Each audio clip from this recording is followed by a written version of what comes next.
बिस्मिल्लाहिर्रहमानिर्रहीम और अस्सलाम वालेकुम। 4 जनवरी और पाकिस्तान में हफ्ते की सुबह। आज अभी तक की अहम खबरें और मेरा तज्जिया। सबसे पहली खबर, इमरान खान ने पाकिस्तान की मिलिट्री इस्टेब्लिशमेंट को एक और शिकस्त दे दी है, एक और मैदान मार लिया है। मैदान वो है जिसमें हमें अमूमी तौर पर पाकिस्तान की सियासी जमातें या सियासी लीडर नज़र आते थे और स्ट्रगल करते हुए नज़र आते थे। दावा भी वही जो कभी मिलिट्री इस्टेब्लिशमेंट ने आज से पहले नहीं किया था, सिर्फ बेचारे सियासी लोग करते थे, क्योंकि 1956 से लेके अभी तक पाकिस्तान के अंदर असल राज तो मिलिट्री इस्टेब्लिशमेंट का ही चलता था। तो जब भी किसी सियासी जमात ने इलेक्शन में आवाम को ये यकीन दिलाना होता था, अमूमी तौर पर पीपल्स पार्टी और नून लीग की मैं बात कर रहा हूँ, कि अब हमारी हुकूमत आने वाली है इसलिए आप हमें वोट करें, तो वो हमेशा आवाम को ये कहते थे कि साड़ी गल हो गई है। वो ये बात कहते थे कि हमें इस्टेब्लिशमेंट ने ग्रीन सिग्नल दे दिया है, हमारी बात हो गई है और अब हमारी हुकूमत बन जाएगी। वो ये इसलिए कहते थे क्योंकि वो बेचारे ओपनली मानते थे कि इस मुल्क में सिक्का जो है वो मिलिट्री इस्टेब्लिशमेंट का चलता है। जब तक हम उनके हाथों पर बैत नहीं करेंगे, हमारी हुकूमत वो नहीं आने देंगे। दूसरे लफ्ज़ों में, वो अपनी कमज़ोरी और इस्टेब्लिशमेंट की ताकत की बात करते हैं। जो शख्स खुद ताकत होता है, या जो ग्रुप खुद ताकत होता है, या इदारा खुद ताकतवर होता है, वो कभी ये नहीं कहता कि मेरी फ़लाँ से बात हो गई है। वो कहते हैं हम अपने ज़ोरे बाजू पे आएंगे। सियासी जमातें, खुसूसी तौर पर नून लीग और पीपल्स पार्टी को बार बार अवाम को ये बताना पड़ता था कि साड़ी गल हो गई है, ताकि अवाम ये समझें कि इनको डाला हुआ वोट ज़ाया नहीं जाएगा। इनको वोट डाल देते हैं क्योंकि मिलिट्री इस्टेब्लिशमेंट से इनकी बात हो गई है, अब हुकूमत इन्हीं की आनी है, तो हम ऐसी पार्टी को वोट डालें जिसकी हुकूमत आए, ताकि हमारे कोई काम भी हो सके। तो ये एक अमूमी तरीका वारदात था। और इस्टेब्लिशमेंट इलेक्शन से पहले पार्टी चुन लेती थी, उनको फिर इशारा कर देती थी, और मीडिया में भी खुद ही जर्नलिस्टों को बुला के, मीडिया मालकान को बुलाकर कह देते थे कि फ़लाँ पार्टी से हमारी बात हो गई है, उनके पीछे हमारा हाथ है और आपने उनको कामयाब करवाना है। वो पार्टी भी हर जगह पर फिर मुस्कुराते हुए बताते थे कि साड़ी गल हो गई है। इमरान खान ने क्या खूब लड़ाई लड़ी है, और जाहिर है इमरान खान अकेले ने नहीं, इसका क्रेडिट आप सबको जाता है कि आज जो पाकिस्तान की वो माइटी मिलिट्री इस्टेब्लिशमेंट थी, आज वो सियासी जमातों की पोजीशन पर आ गई है। आज पाकिस्तान की इस्टेब्लिशमेंट इमरान खान के सामने और पाकिस्तानी अवाम के सामने इतनी कमज़ोर पड़ गई है कि उन्हें अब ये मैसेजिंग करने की ज़रूरत पड़ गई है, उन्हें अब ये बयानियाँ देने की ज़रूरत पड़ गई है कि साड़ी गल हो गई है। जी हाँ, इस वक्त पाकिस्तान का जो पूरे का पूरा सियासी मैदान है, या गवर्नेंस का मैदान है, या रियासत का मैदान है, उसमें मिलिट्री इस्टेब्लिशमेंट अपने आप को इतना वल्नरेबल समझती है कि अब उन्हें लगता है कि हमें आवाम को जब तक ये ना बताया कि साड़ी गल हो गई है, किसी ने हमें उस तरह से सीरियस नहीं लेना। तो अब उन्होंने 2 लोगों को मैदान में छोड़ा है। एक तो उनके अनडिक्लेयर्ड टाउट स्पोक्स पर्सन है मुनीफ फारूक, और दूसरे, आप कई दफ़ा देख लेते हैं कि बड़े बड़े लोगों की जो औलाद होती है, वो दुनिया में होते हुए भी और दुनिया से चले भी जाएं तो उनका नाम बदनाम करती है। इसी तरह जो जनरल हमीद गुल साहब हैं, उनके जो साहबजादे हैं अब्दुल्ला गुल, वो भी ये काम बहुत ही खूबी के साथ सर अंजाम दे रहे हैं कि अगर उनके वालिद का कोई लोग एहतराम कर रहे हैं, तो वो ये यकीनी बनाने की कोशिश करते हैं कि वो अपने वालिद की जो ज़िंदगी है उसके ऊपर उंगलियां ज़रूर अटवाएं, लोगों से मतलब कि क्रिटिसिज्म ज़रूर लें। अब स्टैब्लिशमेंट ने इन 2 बेचारे कमज़ोर कंधों पर यह बोझ डाला है कि आप जाएं और पाकिस्तानी अवाम को ये बताएं कि सदर ट्रंप और उनकी एडमिनिस्ट्रेशन से साड़ी गल हो गई है, और ये भी बताया बेचारों ने कि हम इस काबिल नहीं है कि हमारी बात डायरेक्ट हो सके, हमने बीच में वकील कर लिया, हमने बीच में फलां। आपने देखा है ना, गांव में किसी गरीब आदमी के साथ कोई जुल्म हो जाए, उसकी कोई भैंस खोल के ले जाए, उसके साथ और कोई जुल्म हो जाए, तो वो पास के चौधरी के पास जाता है, और चौधरी के डेरे पर जाकर उसकी जो चारपाई की नीचे वाली साइड होती है उस पर बैठता है, और वहाँ पर बैठ के उससे रिक्वेस्ट करता है कि चौधरी साहब आपकी मदद की ज़रूरत है, ये हमारा जो गड्ढा फंस गया है, ये हमारा जो काम फंस गया है, ये निकाल के दें। थाने में हो या कहीं और हो, फिर चौधरी साथ चल पड़ता है या फ़ोन कर देता है और उस बंदे का काम हो जाता है। अब हमारी मिलिट्री इस्टेब्लिशमेंट खुद अपने अनडिक्लेयर्ड स्पोक्स पर्सन, उन्हें आपने कहना है या टाउट्स कहना है, कल हमने आपको ये तो दिखा दिया था कि जो पाकिस्तान के DGISPR हैं वो तो 2023 के बाद उन्होंने कोई ट्वीट नहीं किया। ट्विटर को वो भूल ही गए हैं बिल्कुल, जैसे वो एग्जिस्ट ही नहीं करता। कोई ज़माना सोचिए कि ट्विटर अकाउंट के ऊपर जो ISPR का DGISPR का ट्विटर हैंडल था, उसकी रीच जो थी वो पाकिस्तान के जो टॉप के 2-3 बड़े अकाउंट्स थे उनमें से एक। लेकिन अब जो हालात हैं वो अब ट्वीट कर ही नहीं पाते, तो ट्विटर को मीन सोशल मीडिया को तो उन्होंने साइड पे रख दिया। अब दूसरा तरीका उनके पास क्या है कि वो आए और प्रेस कॉन्फ्रेंस करें। अब वो भी वजूहात आपके सामने हैं कि जब जब DGISPR प्रेस कॉन्फ्रेंस करते हैं तो उन बेचारों की जो नेगेटिव रेटिंग है उसमें और इजाफा हो जाता है। तो उन्होंने कई दफ़ा रिपोर्टर्स के साथ वादा किया कि अब मैं हर हफ्ते, हर महीने, हर तरह के वादे उन्होंने किए, आऊँगा और प्रेस कॉन्फ्रेंस करूँगा। लेकिन वो एक प्रेस कॉन्फ्रेंस करते हैं और फिर महीनों गायब हो जाते हैं और फिर दूसरी प्रेस कॉन्फ्रेंस करते हैं, और जब भी आकर करते हैं अपना नुकसान ज़्यादा करवा बैठते हैं। तो इन हालात में जब वो ना सोशल मीडिया यूज़ कर पा रहे हैं, ना कन्वेंशनल मीडिया मतलब प्रेस कॉन्फ्रेंस कर पा रहे हैं, तो फिर उन्हें टाउट्स का इस्तेमाल करना पड़ रहा है, जिसमें मुनीब फ़ारूक सरे फहरिस्त हैं, उनसे बार बार वो चीज़ें कहलवाते हैं। अब मुनीब फ़ारूक से उन्होंने ये कहलवाया, और आपको पता है कि मुनीब फ़ारूक उनके कहे बगैर कुछ नहीं कहते। मुनीब फ़ारूक से उन्होंने ये कहलवाया कि पाकिस्तान की मिलिट्री इस्टेब्लिशमेंट की नाम उन्होंने नहीं लिया, लेकिन कहने का मकसद और आप तक पैगाम पहुंचाने का मकसद यही है कि हमने सऊदी अरेबिया से बात की है, और सऊदी अरेबिया, ये मुनीब फ़ारूक के अल्फाज हैं, मैं नहीं कह रहा, वो कहते हैं कि सऊदी अरेबिया ख़ुद भी इमरान खान को पसंद नहीं करता, और उन्होंने ट्रंप एडमिनिस्ट्रेशन को बता दिया है कि इमरान खान हमें भी कुछ ज़्यादा पसंद नहीं, और आपने उसकी मदद नहीं करनी, उसको जेल में ही रहने देना है, और आप पाकिस्तान के मामलात हम पर छोड़ दें और उसके अंदर कोई इन्वॉल्वमेंट ना दें। ये अब मुनीब फ़ारूक के थ्रू जो है वो आप तक पैगाम हमारी मिलिट्री इस्टेब्लिशमेंट ने पहुंचाया। दूसरी तरफ जो हमीद गुल के साहबजादे हैं वो क्या कहते हैं, सुने। आज आपको ये एक ब्रेकिंग न्यूज भी दे रहा हूँ।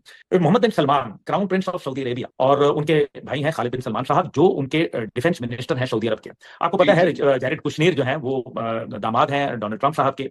उन्होंने उनके साथ एक बड़ा अच्छा दोस्ताना उनका है सऊदियों का। तो वो खालिद बिन सलमान साहब ने जो है वो कहीं उनसे बात की कि ये पाकिस्तान के अंदरूनी कानूनी मामलात हैं, इस पे अमेरिका जो है जरा दूर रहे, इससे आपके और अमेरिका के और पाकिस्तान के जो ताल्लुकात हैं उसके अंदर खराबी पैदा हो सकती है। और ये पैगाम बड़े अच्छे और मजबूत जामे अंदाज में हमारे सऊदी भाइयों ने पहुंचाया। और उसके बाद ये भी मैं आपको बताता चलूं कि अमेरिका को समझ आ गई है, उनको पता चल गया है, और जहां तक मेरी नाके सुन लिया आपने। अब इन दोनों की जो स्टेटमेंट्स हैं इनको अगर हम इकट्ठा करें तो इसमें 2-3 अहम चीज़ें। पहली चीज़ तो ये कि इसमें कमज़ोरी का एहसास है या कमज़ोरी का एक्सप्रेशन है, जो अब सियासतदानों की तरह पाकिस्तानी मिलिट्री इस्टेब्लिशमेंट को मानना पड़ रहा है कि पहले तो नून वाले कहते थे, पीपल्स पार्टी वाले कहते थे कि हमारी इस्टेब्लिशमेंट से बात हो गई है, अब इस्टेब्लिशमेंट कह रही है कि साड़ी भी गल हो गई है। तो पहले तो इमरान खान उस जगह पर ले आए हैं मामलात को जिसको आप कहते हैं कि लेवल हो गया ग्राउंड, बिल्कुल अब बराबर पे आ गया काम, पहली बात। दूसरी बात ये कि ये बहुत ही खूनख्वार किस्म की मूव की है। अपना तो चलें, फ़ायदा नुकसान जो करना है, सऊदी अरब को बहुत ही डिफ़िकल्ट पोजीशन में डाल दिया है।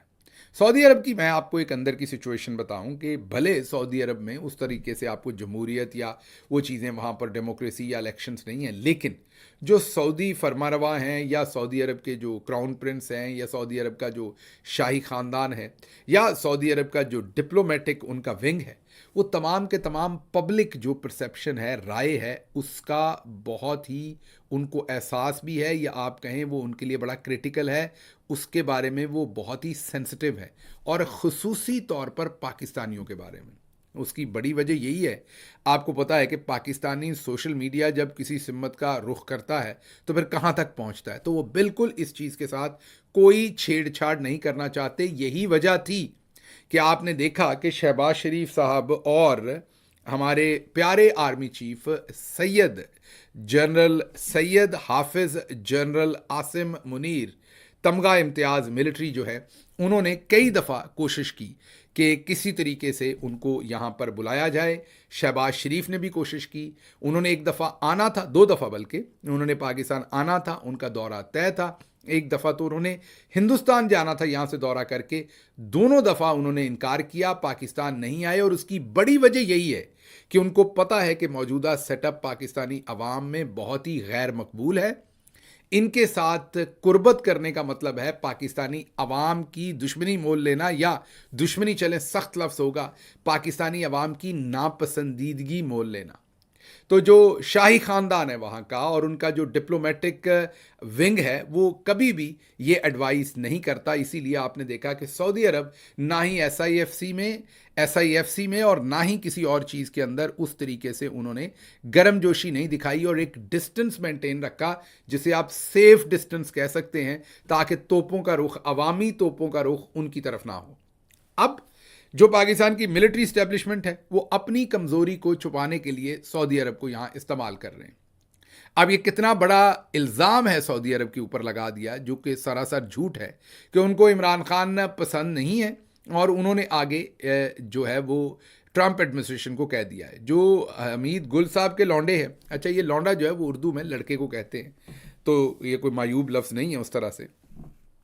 जो हमीद गुल साहब के लौंडे हैं वो ये कहते हैं कि खालिद बिन सलमान वही है जो मोहम्मद बिन सलमान साहब के भाई हैं सगे, और वो अमेरिका के अंदर सफ़ीर भी रहे हैं। जब आपको याद होगा जमाल खशोगी का इस्तांबुल के अंदर कत्ल हुआ था, वो जो एक अखबार नवीस थे, और उस वक्त खालिद बिन सलमान जो थे वो सऊदी सफ़ीर थे अमेरिका के अंदर, और उस कत्ल के बाद थोड़ी देर के बाद वो वहाँ से सफ़ारत अपनी जो ड्यूटी थी उसको छोड़ के वापस सऊदी अरब आ गए थे। अब ये ज़रूरी नहीं कि उनका इस कत्ल के साथ कोई लेना देना था, मैं वैसे आपको वो अवॉइल बताने की कोशिश कर रहा हूँ कि क्या क्या हुआ। अब इस वक्त वो वज़ीर दिफा हैं सऊदी अरब के, और ये जो हमीद गुल साहब के बेटे हैं ये कह रहे हैं कि जो जैरेड हैं, नाम भी बड़ा ही उन्होंने मतलब अपनी तरह से ही ले दिया, जैरेड बेचारे का नाम ही बिगाड़ दिया सारा हमीद गुल के लौंडे ने। चलें कोई नाम ही कहीं से लिख पढ़ लेते, किसी से पूछ लेते। बहरहाल उन्होंने ये कहा है कि खालिद जो हैं वो बहुत ही करीबी दोस्त हैं जैरेड के, और उन्होंने प्रिंस खालिद ने जैरेड को कहा और जैरेड ने अपने ससुर को कहा है कि आपने इमरान खान के मामलात में किसी किस्म का अमल दखल नहीं लेना। मेरा एनालिसिस ये है कि ये सऊदी अरब को इसमें इन्वॉल्व करके गंदा करने की एक संगीन कोशिश है। मैं अपनी पार्टी के फोरम पे भी ये कहूँगा कि फौरी तौर पर सऊदी एम्बेसडर से रब्ता किया जाए। मैंने एक ट्वीट भी किया है कि मिलिट्री सऊदी एम्बेसी को या सऊदी गवर्नमेंट को चाहिए कि वो पाकिस्तानी मिलिट्री को ये पैगाम भेजे कि ये जो आपके टाउट किस्म के सहाफ़ी हैं जो आपके कहने पर बयानात देते हैं, इनको एक तो ये फीड करना बंद करें इस तरह की खबरें, और इनके बयानों से लातल्लुकी करें, क्योंकि इससे जो सऊदी अरब और पाकिस्तान के रिलेशनशिप्स हैं ये उनको सैबोटाज करने की एक बहुत ही घिनौनी कोशिश है, जिसकी जितनी मजम्मत की जाए वो कम है। और सऊदी अरब को खामखा इसमें कंट्रोवर्शियल करने की कोशिश है, जो कि आपके सामने कौन कर रहा है वो भी आपने देख लिया, और इसकी जितनी मजम्मत की जा सके वो कम है। अच्छा जी, ये तो हो गई जो साड़ी गल हो गई है वाली साइड मैंने आपको बताई। दूसरी खबर अब अमेरिका से आपको देते हैं। अमेरिका में सदर ट्रंप ने 2 आयरन लेडीज, जी हाँ 2 बहुत ही तगड़ी किस्म की खवातीन की अपॉइंटमेंट की है। एक का नाम मॉर्गन है और दूसरी का नाम टैमी है। अब ये जो मिस टैमी है, टैमी ब्रूस गालिबन उनका पूरा नाम है, जो टैमी ब्रूस हैं ये फॉक्स न्यूज़ पर पहले काम करती थी, और इनको अभी स्टेट डिपार्टमेंट का स्पोक्स पर्सन लगाया है। ये जो साहब अक्सर आप देखते नहीं थे, मिलर साहब, जो अक्सर स्टेटमेंट्स उनसे आप चाहते थे कि वो पाकिस्तान के बारे में दें, लेकिन वो कोई स्टेटमेंट नहीं देते थे। जो अमरीकी हुकूमत का स्पोक्स पर्सन होता है, स्टेट डिपार्टमेंट का स्पोक्स पर्सन, आप यही समझिए कि अमरीकी हुकूमत का ही वो तर्जुमान होता है, वजारत खारजा का समझ लें, बल्कि ओवरऑल जो भी इंटरनेशनल रिलेशंस हैं अमेरिका के सारे वही स्पोक्स पर्सन उस पर बात करता है, वाइट हाउस से, स्टेट डिपार्टमेंट से। तो अब ये जो टैमी ब्रूस हैं, इनको उस बहुत ही इंपॉर्टेंट पोजीशन पर इन्होंने लगाया है। ये आपके सामने स्क्रीन पर हम टैमी ब्रूस का तज्जिया रख रहे हैं, जो 2024 8 फरवरी के इलेक्शन के बाद इन्होंने दिया था। बहुत ही खूनख्वार का मतलब है बहुत ही, बिल्कुल आप ये कहें कि बिल्कुल उन्होंने सुई के नक्के में से गुजार दी हर चीज़। उन्होंने कहा था कि इमरान खान जो कि जेल में है, उन्होंने पहली दफ़ा पाकिस्तान की मिलिट्री, या उन्होंने कहा कि पाकिस्तानी मिलिट्री की तवक्कुआत के ख़िलाफ़ जाकर उनको इलेक्शन हरा दिया है, और एक इलेक्शन उनकी डिज़ायर के ख़िलाफ़ जीत लिया है, जिससे पाकिस्तान की मिलिट्री समझती है। मिलिट्री जब हम कहते हैं तो ज़ाहिर है ऊपर बैठे 3-4 जनरल्स की बात हो रही होती है, बाकी मिलिट्री तो ये नहीं चाहती ना। तो उन्होंने कहा कि जो पाकिस्तानी मिलिट्री है वो अपने आप को ह्यूमिलिएटेड फील कर रही है, डिस्ग्रेस्ड फील कर रही है, क्योंकि जो उनका हवा था, धाक थी, वो इमरान खान ने तबाह कर दी। उनकी मर्जी मंशा के खिलाफ इलेक्शन लड़ा है। ये टैमी ब्रूस का अपना पॉइंट ऑफ व्यू था जो एज अ जर्नलिस्ट था, और अब वो स्टेट डिपार्टमेंट की स्पोक्स पर्सन बनी है। तो बहुत ही खुशाइंद अपॉइंटमेंट है, हमारी तरफ से उन्हें खुश आमदीद। दूसरी अपॉइंटमेंट जो सदर ट्रंप ने की है वो मॉर्गन है। मॉर्गन जो है वो इससे पहले स्टेट डिपार्टमेंट की स्पोक्स पर्सन रह चुकी हैं, और जब वो स्टेट डिपार्टमेंट की स्पोक्स पर्सन थी तो उस वक्त उन्होंने क्या कहा था, सुनिए। With Pakistan, as evidenced by the fact that President Trump decided to stop all military aid early into his administration. I think with Prime Minister Khan, you've seen a better relationship, and we have those two leaders that get along quite well personally, which is crucial. Listen, there's a lot of complicated relationships around the सुन लिया आपने। उस वक्त उन्होंने इमरान खान की तारीफ की थी और कहा था कि पाकिस्तान के और अमेरिका के ताल्लुकात ख़राब रहे हैं, अमेरिका को पाकिस्तान के ऊपर पाबंदियां लगानी पड़ी। लेकिन जब इमरान खान वज़ीर आज़म बने तो इमरान खान और सदर ट्रंप के रिलेशनशिप बहुत बेहतरीन रहे, और इन दोनों के दौर में जो रिलेशनशिप्स थे उनमें एतमाद का भी इजाफा हुआ, और दोनों एक दूसरे को कदर की निगाह से देखते थे। अब ये जो मिस मॉर्गन है, इनको स्पेशल डिप्टी इन्वॉय लगाया है। जो स्पेशल टास्क है उसमें इन्वॉय नहीं है, आपको पता है रिचर्ड ग्रैनल तो इन्वॉय लगाए थे, ये डिप्टी इन्वॉय लगाई गई हैं, और इनका जो पोर्टफोलियो है वो है मिडल ईस्ट। तो हम बिल्कुल करीब हैं, आप ये समझ लें कि इनका हमारे कामों में भी काफ़ी इनकी इन्वॉल्वमेंट होगी। तो मॉर्गन की पोजीशन देख लीजिए और साथ टैमी ब्रूस की देख लीजिए, तो आप इन दोनों अपॉइंटमेंट को, जो कि बहुत ही क्रिटिकल अपॉइंटमेंट्स हैं, और इसको मिला के पढ़ें ज़रा अब रिचर्ड ग्रैनल साहब के साथ जो उनकी अपॉइंटमेंट है, तो आपको बहुत सारी चीज़ें समझ भी आएंगी, और आपको फिर साड़ी गल हो गई की ज़रूरत क्या है इस टाइम, मसले क्या बने हुए हैं इस टाइम, ये सारा नैरेटिव देने की डिज़ायर क्या है वो भी समझ आ जाएगी। अच्छा जी, आगे चलते हैं।